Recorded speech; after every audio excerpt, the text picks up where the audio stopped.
Hi everyone, কেমন আছে সবাই? এই যে দেখো, আমরা দুপুর বেলায় বসে গেছি সবাই মিলে একসাথে খেতে। আর এই যে দেখো, আমি এখন খাচ্ছি একটা সজনে শাকের তরকারি, যেটা আমার মা করেছে ডাল দিয়ে, খুবই টেস্টি হয়েছে। আর আমি এর আগেও খেয়েছি যখন রান্না হয়েছে, তারপর আমি ভাত দিয়ে আবার খাচ্ছি। আর এই যে দেখো, এখন হচ্ছে মাছ ভাজা। আর আমার এই মাছ ভাজা আমি একটা তুলে দিলাম, একটা হলেই আমার হয়ে যাবে। আর এই যে দেখো, আমার মাছ ভাজা খুব ভালো লাগে। আর আজকে আমার এমনিতে তরকারি খেতে ইচ্ছা করছে না। এখানে আছে মুরগির গোশ আছে, তারপরে আছে উচ্ছে আলু তরকারি একটা আছে। আর আমার এমনি চিকেন খেতে ইচ্ছা করছে না, সেই জন্য আমার আর চিকেনটা নিলাম না। আমি আজকে মাছ দিয়ে খাবো, কারণ আমার শুকনো শুকনো খেতে ইচ্ছা করছে, আমার ভালো লাগছে না। ওইদিকে দেখো, আমার মাও খাচ্ছে, আমার বোন খাচ্ছে, আব্বা আছে, সবাই আছে। একসাথে বসে আমরা খাচ্ছি। একসাথে বসে খাওয়ার মজাই সত্যি আলাদা হয়।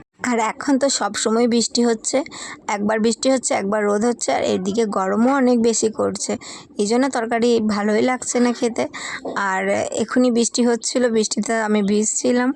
তারপরে তো মা ডাকলো, তাই খেতে চলে এলাম। কারণ মা সবারই সাথে খাওয়ার জন্য বলে যে একসাথে বসে খেয়ে নে, বারবার ঝামেলা করবি না। তো এই জন্য একসাথে সবাই খেয়ে নিচ্ছে। আর চলো, তোমরা কে কী খেয়েছো দুপুরে অবশ্যই জানো। টাটা, পরে আবার দেখা হবে।